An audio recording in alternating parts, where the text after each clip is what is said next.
Hello guys, welcome to the channel and the video. तो ये आज मेरी यूट्यूब की पहली वीडियो होने वाली है और इस वीडियो के लास्ट पोर्शन में मैंने अपने चैनल के बारे में कुछ अनाउंसमेंट किए हुए हैं, तो प्लीज़ आप लोग उसे देख के जाइएगा। ठीक है, इस वीडियो में मैं जस्ट इस वीडियो को इस पर्पज़ से बना रहा हूँ कि मुझे कुछ अनाउंसमेंट करना है, प्लस मैं इसके साथ में कुछ ट्रिक्स शेयर करना चाहता हूँ जो मुझे कभी कभार कोडिंग करते हुए मेरी जर्नी में मुझे अभी तक मिले हैं, जिससे आप लोग की प्रोडक्टिविटी थोड़ी सी इंक्रीज हो जाएगी। और ये ट्रिक शायद आपको पता ना हो। बहुत सारे STL के फंक्शंस होते हैं जिनका यूज हम लोग करते हैं कोडिंग में, ठीक है, और प्रोडक्टिविटी बहुत अच्छी खासी इंक्रीज होती है। बट कुछ हमें STL के फंक्शंस हमें मालूम नहीं होते और हमें कहीं मतलब दिखते भी नहीं, बट वो इम्पॉर्टेंट हैं। सो उसी को मैंने डिस्कस किया है, तो चलिए शुरू करते हैं। तो अगर मैं अपने पहले ट्रिक की बात करूं तो ये ट्रिक है फॉर डुप्लीकेट एलिमेंट्स। अगर मुझे मान लीजिए कोई एरे या वेक्टर दिया हुआ है और मुझे उनमें से डुप्लीकेट एलिमेंट्स को रिमूव करना है, तो बहुत सारे मेथड होते हैं, ऐसा नहीं है कि यही एक मेथड है। बट मैं अपनी सारी वीडियोस में एक चीज कोशिश करूंगा कि प्रोडक्टिविटी इंक्रीज करवा पाऊँ, ना कि मैं कोई रियल इम्प्लीमेंटेशन उस चीज का देने वाला हूँ। ठीक है, तो चलिए शुरू करते हैं इस वीडियो को इस पहले ट्रिक के साथ में। तो ये ट्रिक है array.erase। ओके, तो एक्चुअली ये करेगा क्या, देखिए। तो ये जो मेरा मान लीजिए कोई एरे या वेक्टर दिया हुआ है, इसमें कुछ एलिमेंट्स रिपीट किए हुए हैं। अब इन एलिमेंट्स को रिमूव करना है और आंसर मुझे लाना है 1 2 3 4। ठीक है, आंसर मुझे ये लेके आना है। तो ये आंसर मुझे कैसे अचीव होगा, तो एक फंक्शन है जो कि होता है array.erase। अब ये देखो, ये ARR, यहाँ पे आप कोई भी वेरिएबल नेम लिख सकते हैं जो कि आपका वेक्टर का नाम है, .erase फंक्शन का नाम है। ठीक है, यूनिक array.begin। तो ये ये आइटरेटर है जो फर्स्ट एलिमेंट को पॉइंट करता है वेक्टर के। ठीक है, और ये मेरा array.end है जो लास्ट एलिमेंट के जस्ट इधर यहाँ पे पॉइंट करता है। और अगेन ये array.end इस चीज के लिए, इरेज फंक्शन के लिए, ये एक आइटरेटर रिटर्न करेगा और ये array.end तक फिर से इसको ट्रैवर्स करेगा और इरेज कर देगा सारे डुप्लीकेट एलिमेंट्स को। अच्छा, मैं अब एक चीज और मेंशन करना चाहूंगा इसी जगह पे कि जो मैं वीडियोस बनाने वाला हूँ वहाँ पे आप लोग को बहुत ज़्यादा एक चीज़ की प्रीरिक्विजिट होनी चाहिए कि आप लोग को बेसिक STL पता हो। जैसे अभी मैंने यहाँ पे बताया array.begin array.end, तो आपको पता होना चाहिए ये क्या चीज़ है। ये एक आइटरेटर है, तो आपको हल्की फुल्की बस ये पता होना चाहिए आइटरेटर क्या है, array.begin क्या होता है, और वेक्टर में पुश कैसे करते हैं, पॉप कैसे। बेसिकली मेरा कहने का ये मतलब है कि आपको बेसिक्स पता होने चाहिए STL के, तभी आप लोगों को वीडियो में मजा आएगा। ठीक है, तो इस फंक्शन की मदद से हम डायरेक्टली इस चीज को रिमूव कर सकते हैं। अब बोलोगे कि इसका यूज क्या है, तो इसका यूज तब होता है ना जब हम लोग कोडिंग कॉन्टेस्ट वगैरह दे रहे होते हैं, वहां पे बहुत ज्यादा प्रोडक्टिविटी इंक्रीज हो जाती है। अब बात क्या आती है कि अगर हमें यूनिक एलिमेंट्स ही चाहिए तो हम सेट में क्यों ना डाल दें, तो बिल्कुल आप सेट में डाल सकते हैं, बट वो एक्स्ट्रा स्पेस लेगा और ये इन प्लेस होता है विदाउट एनी एक्स्ट्रा स्पेस। ठीक है, लेकिन बहुत इंपॉर्टेंट है इस फंक्शन को हम अप्लाई कब करेंगे, जब हमारा डेटा सॉर्टेड हो। अगर सॉर्टेड नहीं है तो आपको पहले सॉर्ट करना होगा। चलिए इसी सेम कॉन्सेप्ट, इसी सेम ट्रिक पे एक दो क्वेश्चंस कर लेते हैं लीड कोड के। तो पहला क्वेश्चन नंबर 26 है लीड कोड का, जो remove duplicates from sorted array. Same जो मैंने अभी डिस्कस वहां किया फंक्शन को, आप सेम वही फंक्शन यहाँ लिखेंगे तो डुप्लीकेट एलिमेंट्स रिमूव हो जाएंगे। ठीक है, अब मैं रिकमेंड नहीं करता हूं कि आप लोग डायरेक्टली मतलब कोई फंक्शन का यूज करके सवाल को सॉल्व कीजिए, प्रॉब्लम को आप टैकल कीजिए। बट आप लोग जब कोडिंग कॉन्टेस्ट दे रहे होते हैं, आपको वहां टाइम की अहमियत सबसे ज्यादा होती है, तो वहां पे आप जितना जल्दी चीजों को कर पाएंगे उतना ज्यादा एफिशिएंट होगा आपके लिए। ठीक है, तो उस पर्पज से मैं ये सब चीजें शेयर करूंगा और मेरा चैनल भी इसी चीज के रिकॉर्डिंग होगा। ठीक है, सॉरी रिगार्डिंग। ओके, तो अब यहाँ पे मुझे ये बताना है कि एलिमेंट्स रिमूव करने के बाद डुप्लीकेट उसकी साइज। सिंपल, मैं अगर उसी फंक्शन को लिख दूंगा और उसकी साइज रिटर्न कर दूंगा तो मुझे जो क्वेश्चन में बोला है वो चीज अचीव हो जाएगी। ठीक है, कोड मैंने पहले से लिख के रखा है, आप इसको रन करेंगे तो आप लोग को एक्सेप्टेड सॉल्यूशन मिल जाएगा। ठीक है, तो इसमें बहुत बड़ी बात नहीं थी। अब दूसरा क्वेश्चन सेम इसी कॉन्सेप्ट पे है, इसी ट्रिक पे है, कंटेन्स डुप्लीकेट। इसको आप खुद से करके देखिए, वरना मैं तो बताऊंगा ही। ठीक है, तो यहाँ पे ये दिया हुआ है कि आप लोगों को ये बताना है, रिटर्न ट्रू करना है अगर कोई एलिमेंट रिपीट हुआ है ट्वाइस। अब आप सोच के देखिए कि उसी सेम ट्रिक को यहाँ कैसे यूज किया जा सकता है। एक चीज सोचने वाली है यहाँ पे, अगर मेरा एलिमेंट रिपीट हुआ है तो जब मैं वो फंक्शन अप्लाई करूंगा .erase वाला यूनिक के साथ में, तो वो क्या करेगा, उसको सारे डुप्लीकेट एलिमेंट्स को रिमूव कर देगा। और रिमूव अगर हुआ एलिमेंट तो उसकी साइज ऑटोमेटिक कम हो जाएगी। इसका ये मतलब है कि मैं इसकी साइज को पहले निकाल लूंगा जो मेरा रियल वेक्टर है। ठीक है, इसके बाद मैं उस फंक्शन को अप्लाई करूंगा, लेकिन फंक्शन को अप्लाई करने से पहले मोस्ट इंपॉर्टेंट थिंग आप लोग को सॉर्ट कर लेना है, क्योंकि डेटा सॉर्टेड ऑर्डर में नहीं है। ठीक है। अब यहाँ पे जब आप ये दो काम कर लेंगे तो फिर से आप साइज निकालेंगे जिसपे मैंने ये फंक्शन अप्लाई किया है। अगर दोनों की साइज मिसमैच हुई इसका मतलब डुप्लीकेट एलिमेंट्स थे जो कि रिमूव हो चुके हैं, और अगर साइज मिसमैच नहीं हुई इसका मतलब दोनों में एलिमेंट्स अभी भी सेम है, मतलब कोई डुप्लीकेट एलिमेंट्स नहीं थे।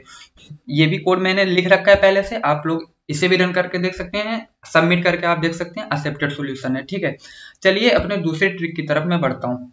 अब ये दूसरी ट्रिक है, ये भी HTML का एक फंक्शन है, बट हम लोगों को बहुत कम देखने को मिलता है ये फंक्शन, बट ये बहुत इंपॉर्टेंट फंक्शन हो जाता है। जनरल इसका काम पड़ता है, बट जो सबसे ज्यादा काम पड़ता है इस फंक्शन का वो पड़ता है ग्राफ्स के क्वेश्चन में। अब ग्राफ में DSU एक कॉन्सेप्ट होता है, डिसजॉइंट यूनियन सेट।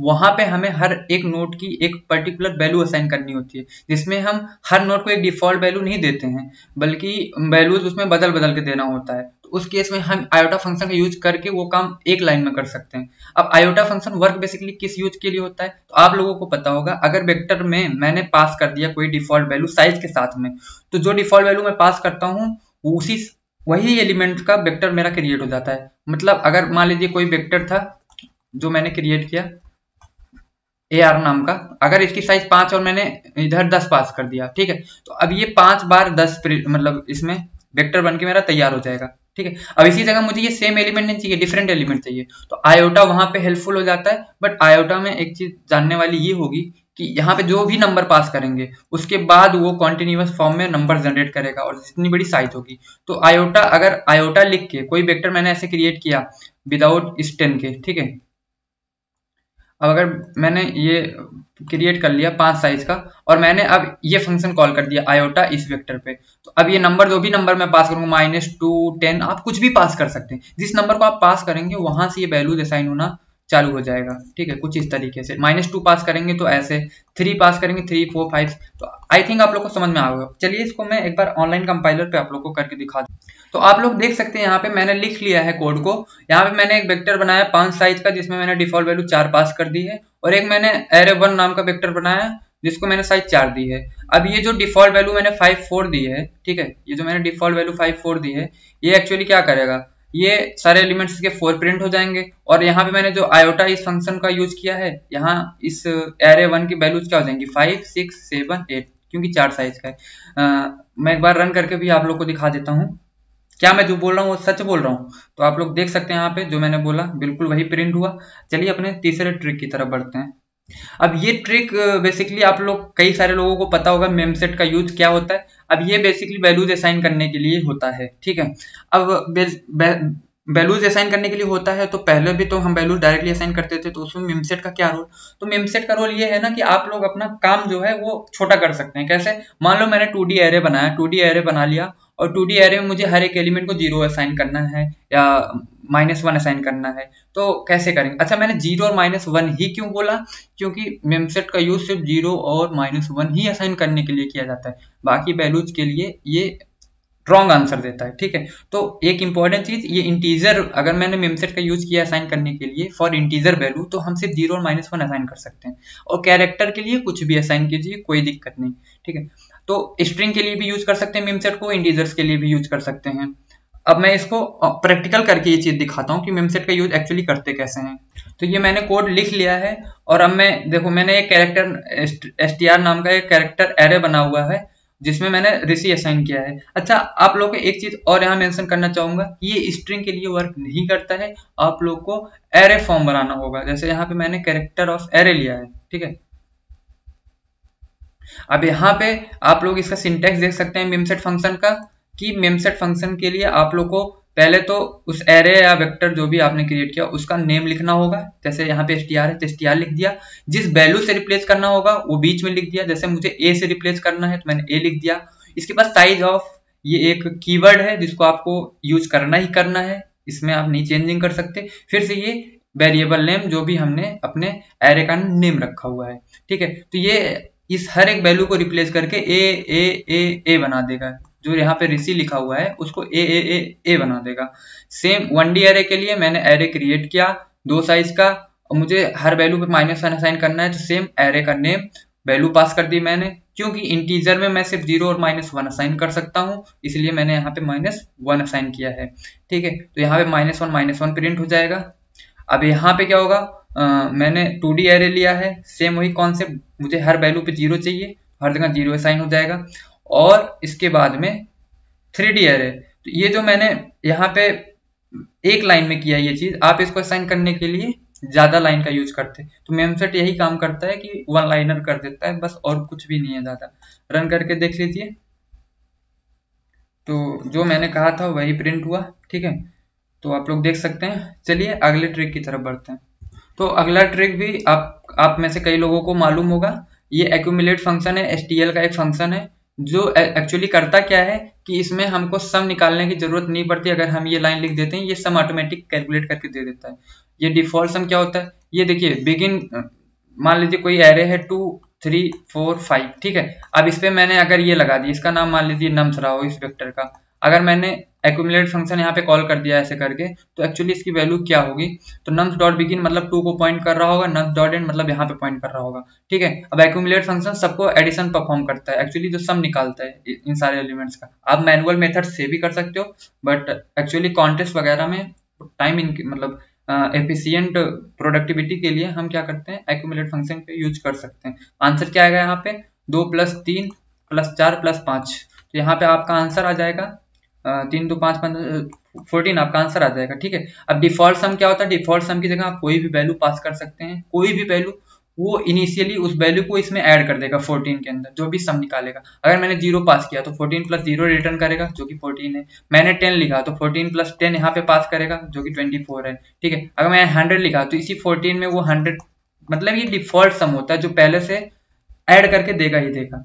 तो इसको भी कोड करके देख लेते हैं। तो ये कोड मैंने कर लिया हुआ है, और आप लोग सिंटैक्स भी देख सकते हैं। एक्यूमुलेट फंक्शन का नेम है, फिर array dot begin array dot end, मतलब vector dot begin vector dot end, फिर डिफॉल्ट सम 0 पास कर दिया। इस केस में आंसर आएगा 5 4 9 3 12 2 14 1 15, और इस केस में 25 आएगा क्योंकि 10 वो पहले से ऐड करके देगा। वेरीफाई कर लेते हैं एक बार हम लोग, तो 15 और 25 इसका आंसर है। चलिए अपने नेक्स्ट ट्रिक की तरफ बढ़ते हैं। तो मेरा जो नेक्स्ट ट्रिक होने वाला है मैक्स और मिन को लेके होने वाला है। अब आप में से कुछ लोग ये सोचेंगे कि मैक्सिमम मिनिमम निकालने के लिए कौन सा ट्रिक हो सकता है। एक्चुअली हम तो ये तो जानते ही हैं, मुझे मैक्सिमम ऑफ 3 एलिमेंट्स निकालना है ABC में से, तो हम ये सिंटेक्स लिखते हैं। लेकिन क्या होगा, हमें ABCD में से निकालना हो, बार बार मुझे मैक्स मैक्स मैक्स का यूज करना होगा ना।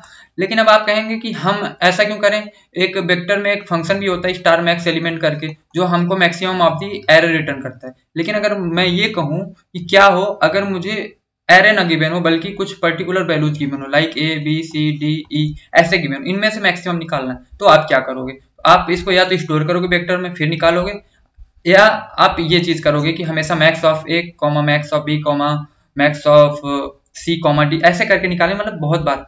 मैं क्या कहूँ, इसका एक शॉर्ट ट्रिक होता है कि आप डायरेक्टली मैक्स कीवर्ड लिखिए और करली, और ये पहले स्मॉल ब्रेकेट लगाइए, पैरेंथेसिस जिसको बोलते हैं, और यहाँ पे वो सारी वैल्यूज पास कर दीजिए करली ब्रेसेस के अंदर जिसका आपको मैक्सिमम लेना है, तो ये तुरंत आंसर दे देगा डायरेक्टली। ठीक है, विश्वास नहीं हो रहा, करके देखें। मिन के लिए भी हम सेम कर सकते हैं। अब आप कहेंगे कि इसका यूज केस क्या है, तो इसका यूज केस आप लोग को ट्री वगैरह के क्वेश्चन मिलेगा जब आप रिकर्सिव कॉल करेंगे, जहां पे आप लोग को कई फंक्शंस को एक साथ मैक्सिमम निकालना होता है। फंक्शंस को तो हम एरे या वेक्टर में स्टोर कर नहीं सकते, तो वहां पे ये सिंटेक्स बड़े काम की हो जाती है। ये A मतलब फंक्शन 1 हो जाता है, ये B मेरा फंक्शन 2 हो जाता है, तो ये डायरेक्टली वहां पे हमें आंसर कैलकुलेट करके दे देता है। हमें भी ये करने की जरूरत नहीं पड़ती बार बार लिखने की। ठीक है, करके देख लेते हैं। तो ये कोड मैंने लिख लिया और सिंटेक्स फिर से आप लोग देख सकते हैं। अब यहाँ पे मैक्स अगर मैंने निकाला इन तीनों एलिमेंट्स में से, तो 10 4 20 में से 20 आंसर आ जाएगा, और मिन के लिए 4 आंसर आ जाएगा। रन करके वेरीफाई एक बार आप लोगों के लिए कर लेता हूँ। 20 और 4 आंसर आ गए। तो चलिए बढ़ते हैं अपने अगले प्रोडक्टिविटी हैक की तरफ। अब आप लोग इस फंक्शन से तो बहुत ज्यादा वाकिफ होंगे कि ग्रेटर इंट एक्चुअली करता क्या है। तो ग्रेटर इंट आप लोगों ने पढ़ा होगा कि ग्रेटर इंट जो होता है ये एलिमेंट्स को डिक्रीजिंग ऑर्डर में सॉर्ट करने के लिए यूज होता है। देखिए, अगर आप कोई वेक्टर वगैरह कुछ भी क्रिएट करते हो, ठीक है, आपने वेक्टर क्रिएट किया तो आप ना सॉर्टिंग परफॉर्म करते हो, तो सॉर्टिंग लिखते टाइम में आप लोग जब उसको ऐसे लिखते हैं, तो आप लोग जब ऐसा लिखते हैं तो ये क्या करता है, ये इंक्रीजिंग ऑर्डर में एलिमेंट्स को सॉर्ट कर देता है। लेकिन जैसे ही आप ग्रेटर इंट लगाते हो तो वो डिक्रीजिंग ऑर्डर में सॉर्ट कर देता है। सेम कॉन्सेप्ट मैप के लिए भी होता है, बट मैप के लिए काफी लोगों को ये चीज पता नहीं होती। हम वेक्टर में तो पढ़ लेते हैं बट मैप में शायद नहीं पढ़ते। ठीक है, क्योंकि मैप की जो प्रॉपर्टी होती है वो ये होती है कि वो कीज को इंक्रीजिंग ऑर्डर में सॉर्ट करके रखता है, ऑटोमेटिक इंक्रीजिंग ऑर्डर में सॉर्ट करके रखता है। ऑटोमेटिक कुछ नहीं होता, बैकएंड में सब कुछ डिजाइन किया हुआ है, बट हम लोग ऐसा समझते हैं ऑटोमेटिक सॉर्ट करके रखता है। ठीक है, तो जैसे ही मैं ग्रेटर इन फंक्शन लगाया तो ये भी पहले से इंप्लीमेंटेड फंक्शन है जो मैप को भी डिक्रीजिंग ऑर्डर में कर देगा। तो अगर आज के बाद आपको मैप में जो कीज है वो डिक्रीजिंग ऑर्डर में सॉर्ट करना है तो आप वहां भी ये डायरेक्ट ग्रेटर इंट यूज कर सकते हैं। ठीक है, जैसे मैंने कहा मैप इंट कॉमा इंट, ये मेरा की हो गया, ये मेरा वैल्यू हो गया, ये मेरा की हो गया, ये मेरा वैल्यू हो गया, और यहाँ पे मैं लिख दूंगा ग्रेटर इंट। ठीक है, तो ये मैप भी मेरा डिक्रीजिंग ऑर्डर में कीज को सॉर्ट करके रखेगा। चलिए करके देख लेते। तो यहाँ पे मैंने एक मैप बना लिया। ठीक है, की है उसकी इंटीजर वैल्यू, और जो उसका की है इंटीजर और वैल्यू है कैरेक्टर। मैं ग्रेटर इंट लगा लिया जिससे कि जो मेरा की है वो इंक्रीजिंग ऑर्डर में ना सॉर्ट होकर डिक्रीजिंग ऑर्डर में सॉर्ट हो। डिफॉल्ट वो इंक्रीजिंग में सॉर्ट होता है। तो करके देख लेते हैं एक बार, क्या 100, 10 और 4 आना चाहिए आंसर, तो बिल्कुल 4 है। ठीक है, तो चलिए अब मैं उस मेजर अनाउंसमेंट को कर देता हूँ जिसके लिए मैंने ये वीडियो बनाई थी। तो मैं एक चीज बहुत अच्छे से क्लियर कर दूं आपको कि ये चैनल जो मैं क्रिएट कर रहा हूँ ये मैं इसलिए नहीं क्रिएट कर रहा हूँ कि मैं बहुत डिटेल में चीजों को पढ़ाने वाला हूँ या इम्प्लीमेंट कराने वाला हूँ। मैं इम्प्लीमेंट के पर्पज से ये चैनल नहीं क्रिएट किया हूँ। लाइक जैसे मान लीजिए अभी मैं आने वाली वीडियोज में बाइनरी सर्च, विंडो स्लाइडिंग और ग्राफ, इसके बाद में कंपेरेटर सॉर्ट, नेस्टिंग, जो कि मुझे लगता है सबसे लोग डरते हैं नेस्टिंग से, मतलब map of map, map of vector of pair, ऐसे समथिंग लाइक दिस, जिसका लीड कोड पे बहुत सारे क्वेश्चंस हैं जिसको मैं प्रैक्टिस करने वाला हूँ, मतलब बनाने वाला हूँ वीडियोज उस पर। ठीक है, तो काफी मजा आने वाला है। तो आप लोग को बस एक चीज मैं रिक्वेस्ट करना चाहूंगा कि आप लोग मेरी वीडियोज को तभी इंजॉय कर पाएंगे जब आप लोग को एटलीस्ट बेसिक्स पता होंगे कि आइटरेटर क्या होता है, वेक्टर में एलिमेंट को पुश कैसे करते हैं, मैप का सिंटेक्स क्या होता है। बहुत ज्यादा रॉकेट साइंस नहीं चाहिए, बस आपको बेसिक्स पता होना चाहिए। काफी ज्यादा एंजॉय करेंगे आप लोग, क्योंकि मैं प्रोडक्टिविटी इंक्रीज करने के पर्पज से ये चैनल क्रिएट कर रहा हूँ कि कोडिंग, लाइव कोडिंग में आप लोग कैसे बेटर परफॉर्म कर पाए। ठीक है, बहुत सारी ट्रिक्स शेयर करूंगा आपसे जो मैंने अभी तक मुझे मिली हुई हैं अपने कोडिंग जर्नी में। अच्छा, तो बात करता हूँ मैं अपना जो पहला टॉपिक डालने वाला हूँ वो विंडो स्लाइडिंग के ऊपर होने वाला है। तो उसमें मैंने जो पहला वीडियो इंट्रोडक्शन का काफी ज्यादा इंटरेस्टिंग है, थोड़ा सा लंबा बन गया वीडियो क्योंकि वो मैंने पहले ही रिकॉर्ड करके रख लिया था, बट मैं इतना जरूर कहना चाहूंगा कि वो वीडियो बेस है। अगर आप लोग उसे देख लेते हैं तो मैं ये गारंटी से कह सकता हूँ कि मैं जितनी क्वेश्चंस करवाया हूँ, ठीक है, आप लोगों को वो आपके माइंड में इस तरीके से सेट हो जाएगा ना, आप भूले भी नहीं भूल सकते, क्योंकि मैंने एक इकलौता टेम्पलेट यूज किया है जिसपे मैंने सारे प्रॉब्लम्स कवर किए हैं। ठीक है, कुछ मिस्टेक्स होंगी या कुछ वॉइस वगैरह में इश्यू होगा, तो अभी के लिए मैं आप लोगों से उसके लिए पहले से सॉरी बोलता हूँ, क्योंकि वो मैंने एक्चुअली सबसे पहले ही रिकॉर्ड करके रख ली थी, तब मेरे पास ज्यादा इक्विपमेंट्स नहीं थे। ठीक है, तो चलिए आप लोग आई होप इंजॉय करेंगे आगे आने वाली वीडियोस को। मेरा प्लान बहुत कुछ है बनाने का, मैं धीरे धीरे सारी वीडियोस डालूंगा। फिर उसके बाद मैं बाइनरी सर्च का प्लान कर रहा हूँ, और बाइनरी सर्च में जो मैं चीजों को बताऊंगा वो एक्चुअली कोई इंप्लीमेंटेशन नहीं होंगी, बट आप लोग की प्रोडक्टिविटी इतनी ज्यादा इंक्रीज हो जाएगी। आप लोग एटलीस्ट मैं जितनी वीडियोस बनाने वाला हूँ एटलीस्ट आप लोग 40, 50, 60, 70 क्वेश्चन आप लोग बहुत अच्छे क्वेश्चन को आप लोग अपने आप से कर पाएंगे अगर आप लोगों ने ये सारे वीडियोस को फॉलो किया। और चलिए बस इतना ही मुझे बोलना था अपने चैनल को लेके। तो ये मैं इंट्रो के लिए अभी ये वीडियोस डाल दे रहा हूँ, इसके बाद में कॉन्टिन्यूअस सारी वीडियोस को अपलोड करूंगा। चलिए मिलते हैं अपनी अगली वीडियोस में, तब तक के लिए थैंक यू।